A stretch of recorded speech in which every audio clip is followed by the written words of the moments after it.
5 contracts, 5 states, and the theme is the same everywhere you look. Agencies are done running operations on spreadsheets and phone trees. They want cloud platforms to talk to each other. The anchor this week is California's medical transport scheduling platform that has an estimated budget of $750,000 to about $1.2 million. A build with API hooks into CAD, EHR, and billing systems. If you're not watching what agencies put out to bid, you're guessing, and guessing does not win contracts.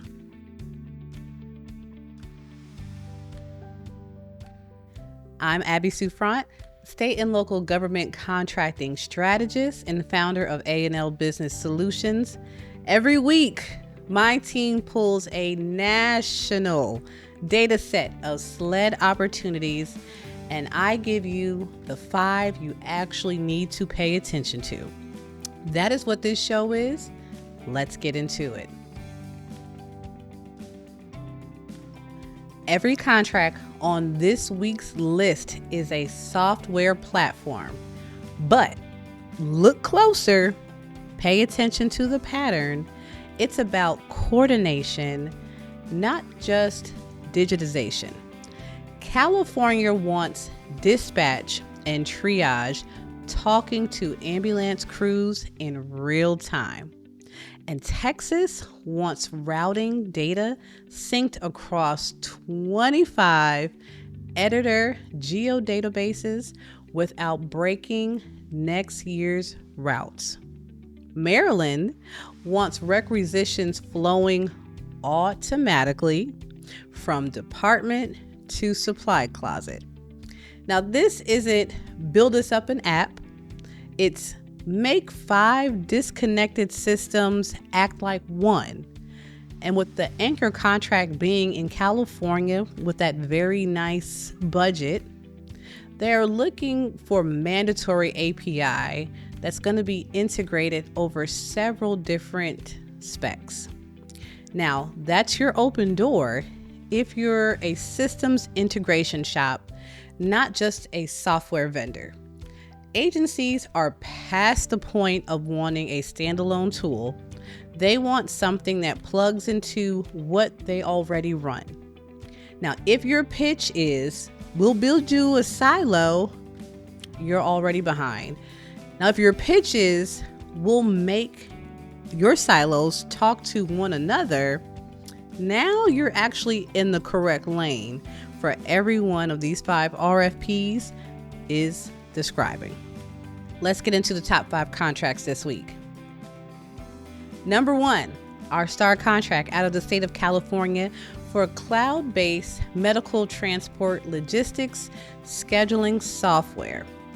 And they have a very nice budget, but there's no ceiling that's necessarily pushed. So you may be able to expound on that $1.2 million. This agency needs a full dispatch brain, trip intake, clinical triage, resource matching, real-time status pings, and a mobile app for the field crew. All cloud hosted with API ties into CAD, EHR, HIE, billing, and GIS. The right vendor here has built dispatch or fleet coordination software before, and they can prove HIPAA adjacent data handling. This is not a first system for a junior development shop. This is a track record play. Your lesson for this type of contract: any vendor chasing healthcare adjacent government work needs to treat integration capability as a checkbox, not a nice to have. So agencies are done buying tools that talk to their existing CAD and EHR stacks. If your proposal does not name specific integration methods, you're reading like a hobbyist. Now you have to show that the APIs that you've connected before and as well as name them and put them on page 1. Don't sleep on technical requirements section. It's where these bids get won or lost before anyone reads your pricing.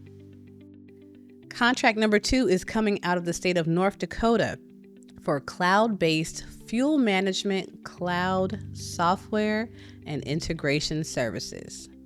Now, there is no budget allocated for this. It's only based on what you propose in your proposal.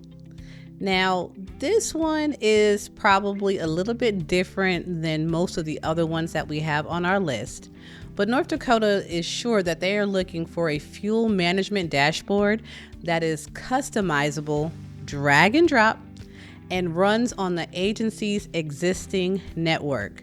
No new hardware infrastructure is required. No new hardware infrastructure is required. Do not put in your proposal that you're going to offer new hardware. No. Multi-factor authentication and tiered role based on access are non-negotiables. The right vendor is a mid-sized SaaS shop that already has a fuel or fleet monitoring product that can retrofit it fast, not custom build a team starting from zero. Now here's your pipeline lesson. This is a smaller build, but don't discount it at all. Smaller contracts are how you get your first government reference. If you already have a fleet or asset monitoring product on the shelf, this is your lane. Minimal customization, fast turnaround, quick win. The relationship is the point. Land one, clean, and North Dakota becomes a reference you can use to win the next 5 contracts.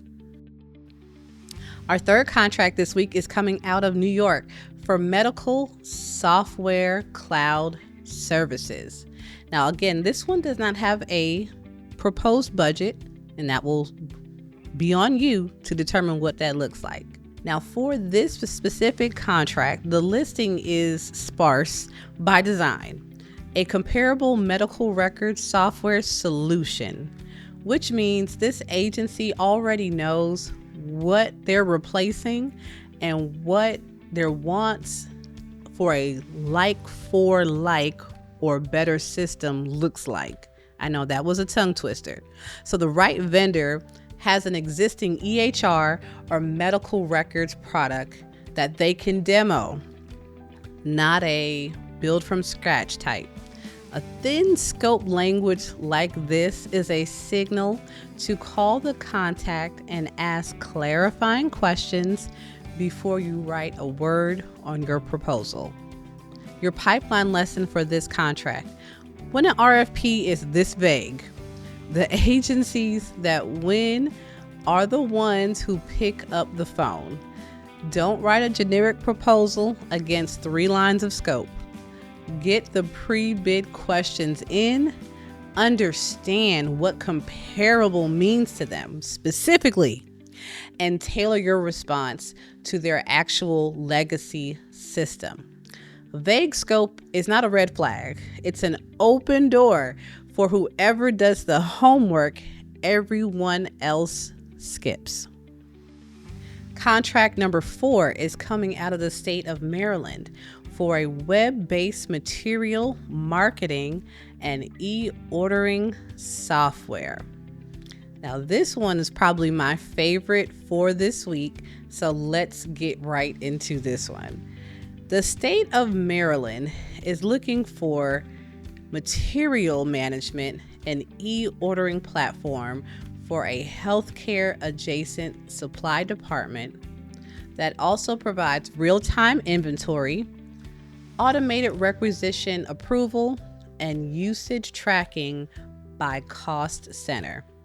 It's a set aside, and so you have to have a veteran certification, which narrows down the field a lot.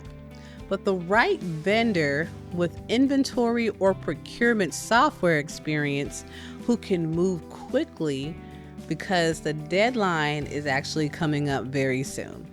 So your pipeline lesson for this contract is set asides like this, where they are looking for vendors that have certain certifications, have almost no competition if they're actually watching the board. Now, if you are certified and you're not tracking how these contract opportunities are in the certification that you have, you are leaving money on the table that no one else can even bid on. Now, that's not competition. That is a bracket built for you. So what I want to do is I want you guys to tag your certifications that you have in our comment section below, and make sure in your pipeline tracker you are looking and have contracts that are related to the certification you have already acquired. You're welcome. Our last contract of our top 5 contracts this week is coming out of the state of Texas for cloud-based school bus routing software. Now, let me just tell you a gem up front.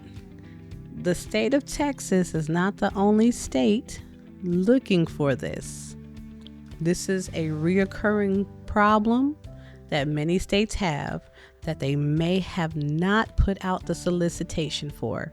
So pay attention to this RFP. Texas wants a GIS-based routing system, not a proprietary mapping, not a proprietary database. They want something that can run next year's route planning without disturbing this year's live routes. 25 concurrent editors minimum, SQL based, 3-year contract term. We love our multi-year contracts. Now, the right vendor has built and resold routing software for K-12 transportation before and can speak fluently to the geodatabase architecture. Now, your pipeline lesson for this is multi-year contracts like this one are where you build reoccurring revenue instead of just chasing one-off wins. Now, a 3-year term means you're just not pricing the build, you're pricing the relationship. So price your proposal like you're planning to still be in the account in 3 years, because Texas is evaluating you the exact same way. Now, this is your lane if you have education sector routing experience. Now, don't undersell the renewal potential in your pitch. And as an added gem, one thing I love about software is that software is one of the top types of contracts that always has some form of renewal. And technology and software is something that these agencies don't want to constantly change. So if you're in the door, do an amazing job, do an excellent job, right? Because at some point the renewal is going to come. But if you do a bad job, they're definitely going to open it up for everyone else. This week's concept is silos versus systems. Every single contract on this week's list is a vendor choosing one of 2 lanes. Silo vendors build a tool that does one job well and it stops there. A system vendor builds or integrates a tool that talks to everything else the agency already runs. So looking at our California contract, the API integration into CAD, EHR, billing, and GIS wasn't a bonus feature. It was page 1 of the scope. So you want to look at Texas, right, with their SQL-based non-proprietary, because the agency doesn't want to get locked into your silo either. Agencies got burned for a decade or even more by vendors who sold them disconnected point solutions. So now the RFP language itself is pushing back, must integrate, must not use proprietary mapping, must support API integration with existing systems. That's not a boilerplate. That's the market telling you what it actually wants. Now, if your product roadmap does not include integration APIs, you are building a silo in a market that is actively rejecting silos. Now, that's a 5-year problem hiding inside of a 5-week deadline. Now, here's your move. Open your product one pager right now and count how many integration points you can name by product and not by category. If the answer is 0, that is your homework this week. Not the proposal, the product. Now, if you've been sitting on the pipeline of RFPs you've actually not been pursuing, they're bookmarked and forwarded to a Slack channel, and then there's nothing. That's not a pipeline, that is a graveyard.